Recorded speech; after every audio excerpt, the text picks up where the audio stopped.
Okay, so we're getting down to we have two more new lessons that you guys need to learn, and then we'll start reviewing for the EOC. So this one is on solving rational equations. So we're going to call it 8.2.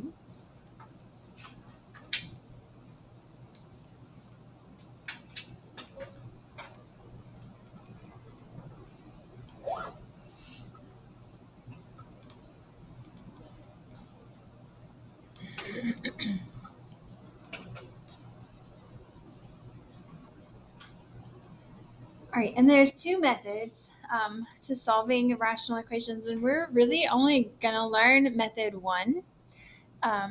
If on the EOC, if there is one that you would need to do method two, I would suggest either plugging in the answer choices or using your calculator to find the intersection point, because we would need to work on method two for many, many days to get it down where you're pretty good at it.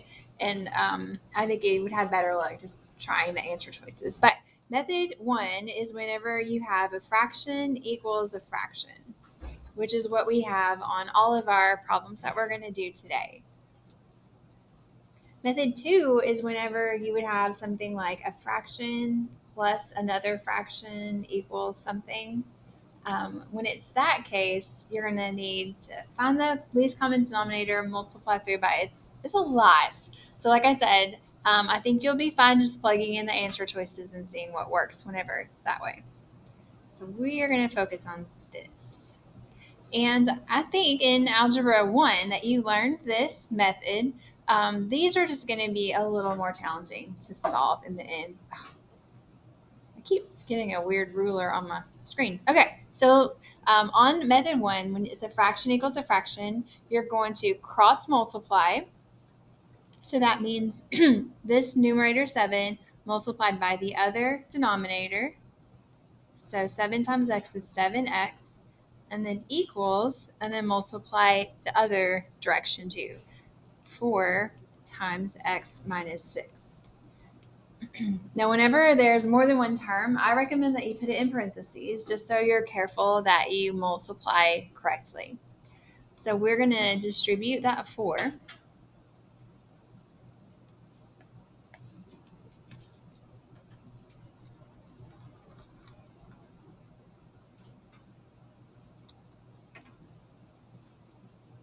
There we go.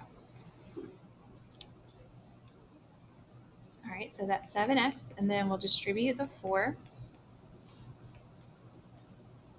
All right, and then after that, it's just this one is just a linear equation to solve. So I would get my x's together by subtracting the 4 because we're moving it across the equation.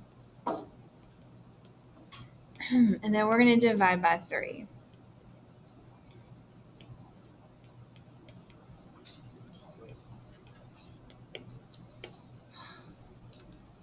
I think my Apple Pencil is dying. Might need to charge it more than a few seconds. Okay, so x in this case is going to be -8, probably.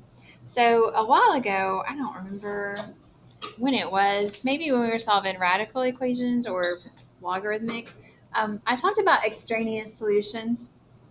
And extraneous solutions are false solutions. So you do everything like you're supposed to do, but then when you check your answer, it just doesn't work. And it's fine.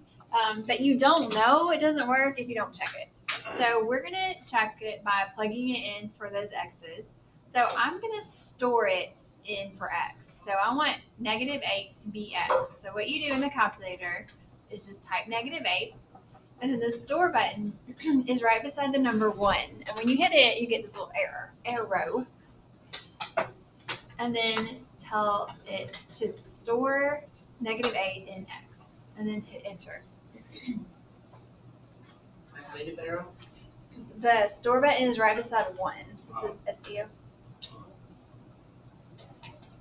All right, then I'm going to type in both sides of this equation and make sure I get the same thing. So I'm going to do alpha y equals, and I'm just going to type it like it looks. And my calculator is smart enough to put that -8 in for that x. So on the left side, I got -1/2.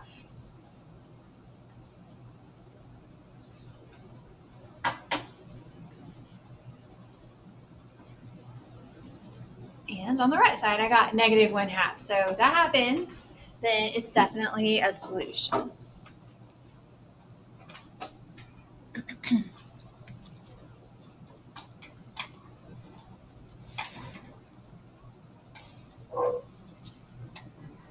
Okay, so that's pretty much it. It does get more difficult like as we go down the page.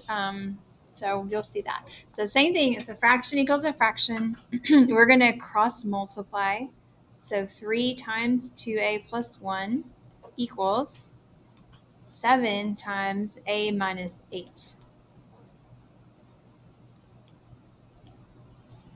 All right, and then so this one we have to do the distributive property twice.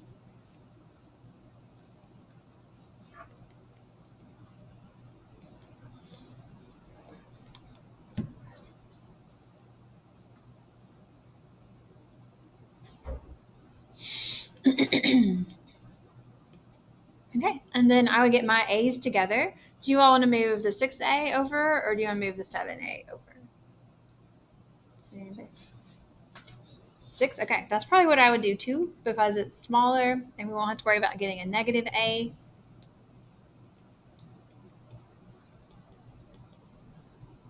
All right, and then we would add 56.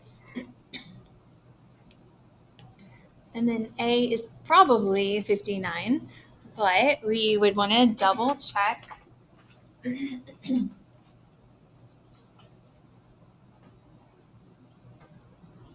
it's 59, store X. You can store it as an A if you want to, but X is just a little bit faster because you have an X button.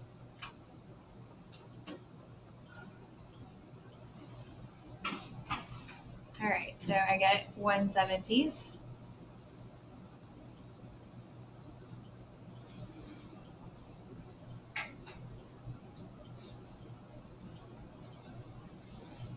And I get 1/17 again, so it's definitely an answer.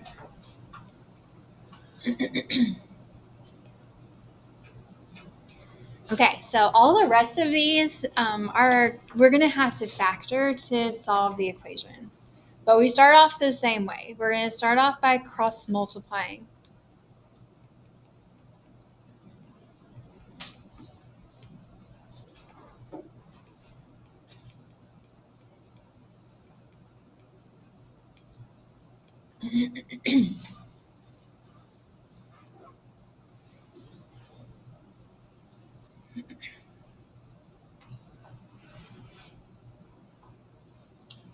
All right, so when I'm moving everything on one, sorry, I should have said that. Because it's a quadratic equation, we're going to get everything on one side.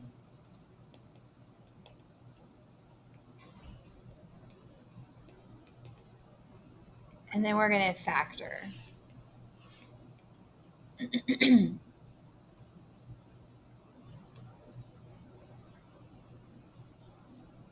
So moving that r, the 4r over and the negative 4, I will just think like, okay, if 4r is positive on the right, it's going to be negative on the left. We move it across the equal sign, it changes sign. If negative 4 is negative on the right, it's going to be positive on the left. So you can do it that way, or you can just go through the process where you add or subtract, whatever. Okay, so now we're going to factor. This is a trinomial, and there's not a number in front of r squared. So we're just going to factor normally, where we do our 2 parentheses. And to get r squared, it's r and r.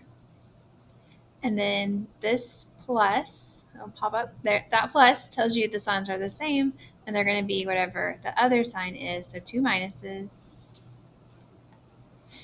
And we want to multiply to get 4 and add to get 4.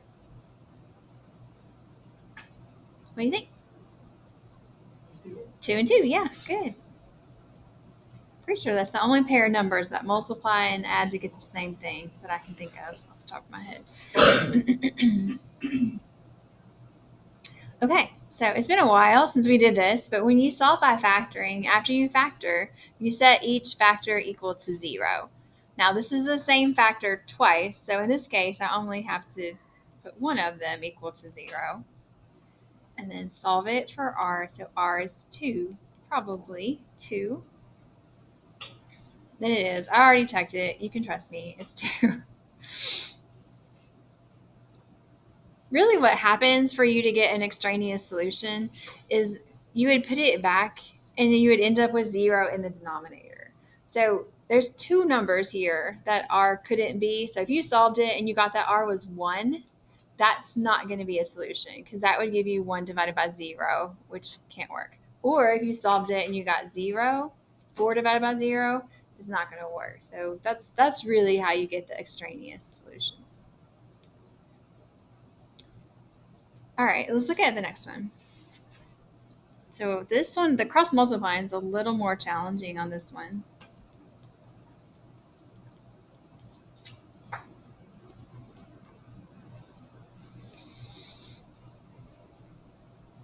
All right, so we're going to have to distribute, but we're going to double distribute. It's also been a little while since we've done a lot of these algebra things.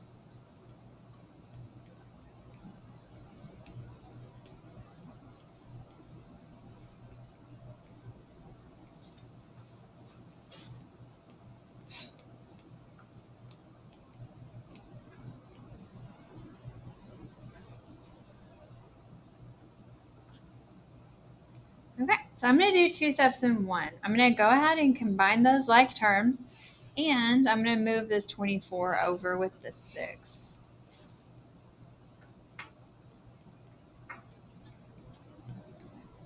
Now, someone in my earlier class today was asking me to check his work because when he did this step right here, where he combined like terms, he did the opposite like you do with the 24. So be careful. If they're on the same side of the equation, do what it says to do. So go ahead and do -2 plus 3 to get 1m. Okay, so we're going to factor normally because there's not a number in front of m squared. So it's going to be m and m. Because it's a -30, our signs are going to be different.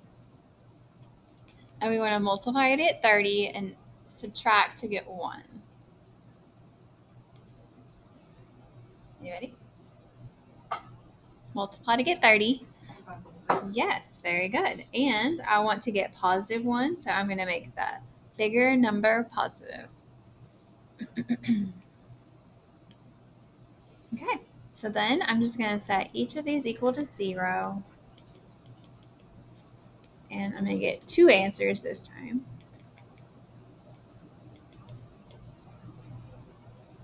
Now I'm going to show you as a kind of a shortcut you can do if you check 2 answers. Okay,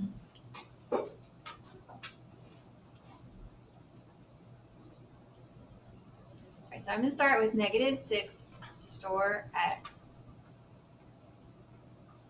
And then I'm going to type in the first one.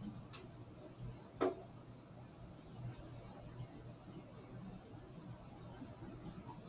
right, I got -1.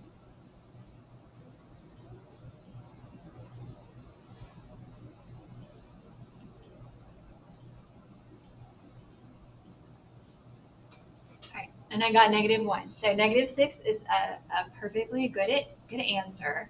So now when I check 5, I'm going to do 5 store x. But I don't have to start over typing in the problem. I can just scroll up. Whoops, and find that left side, the x plus 3 over 3, and I get enter, and then I get 8/3, and then I'll just scroll up and get the 8 over x minus 2. Oops, I missed it. Hopefully I get 8/3 again. Yes, and so they're both answers. Whoops. You also, like I said, can check it in your head by just making sure you don't get 0 in the denominator when you plug it in.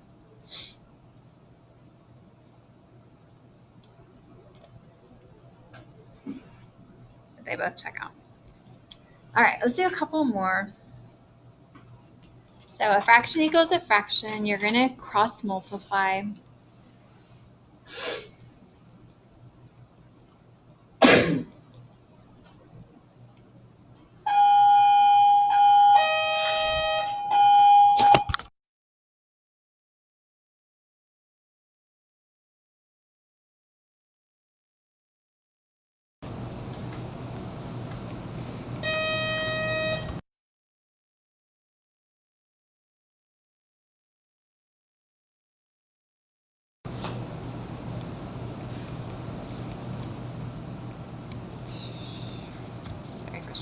All right, you guys try to do that distributive property on your own. You can do it. I know you can.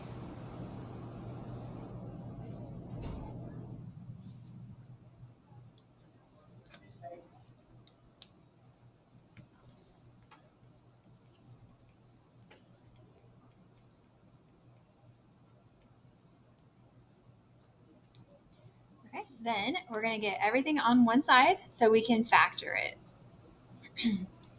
So I'm going to move over the 3y, so it'll be a minus 3y. Subtract it from the 5y, and then 24, same thing.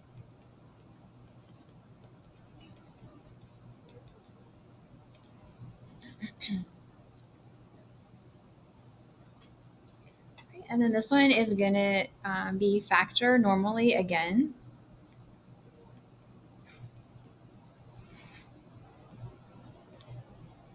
And because it was a minus 24, I know that signs are different. And I want to multiply to get 24 and subtract to get 2. There's actually a whole lot of numbers that multiply to give you 24. I did show you something that you can do this also. If you just get stuck, especially on the EOC, you can plug in answer choices on the EOC. That's helpful. But it's like for some reason you don't have answer choices because some of them are not that way. You can type in the function. So instead of y, we'll do x.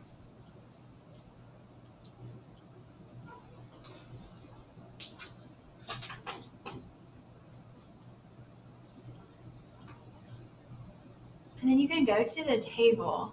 And what you're looking for is when the y is 0. And when the y is 0, you use the opposite of that number. So that's going to be where it's a minus 6. Then that's definitely going to be the one that's the plus. And then from there, you can just think like 6 times what is 24? Or you can just keep using your calculator. And there it is. It's going to be 4. And since it was a positive 4, that would be in the negative position. All right, and then set each of those equal to 0. Oops.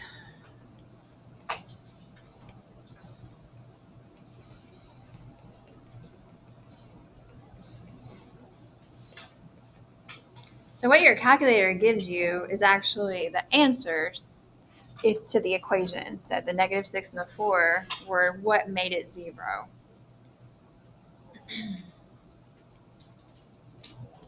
Okay. Let's do one more. This one is the most difficult one out of all of them.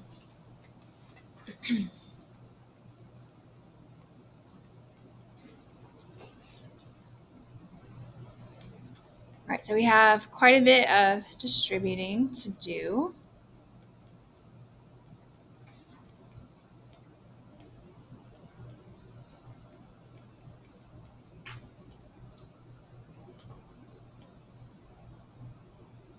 All right, and then I'm going to combine my like terms and move the 6 over.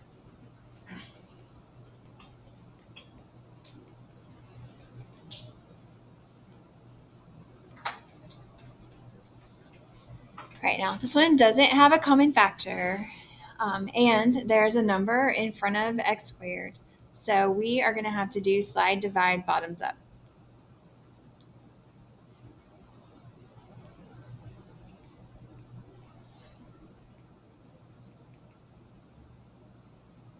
So we'll take that 2, slide it over.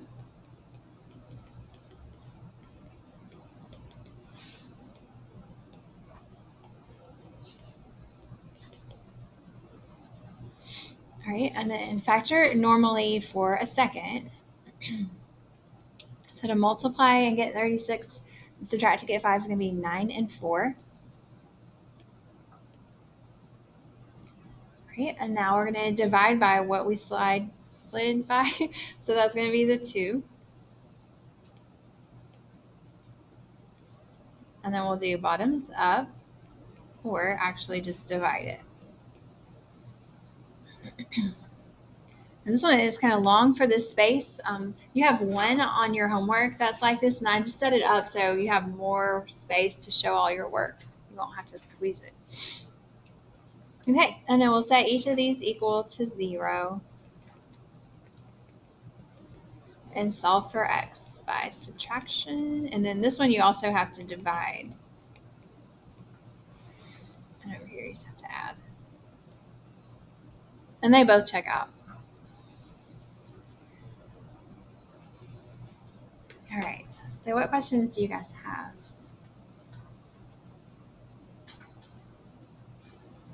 All right. So your assignment has 4 of these equations and then 3 problems like what we did yesterday. Let me know if there's something I can help you with while you're working. Sure. You're welcome.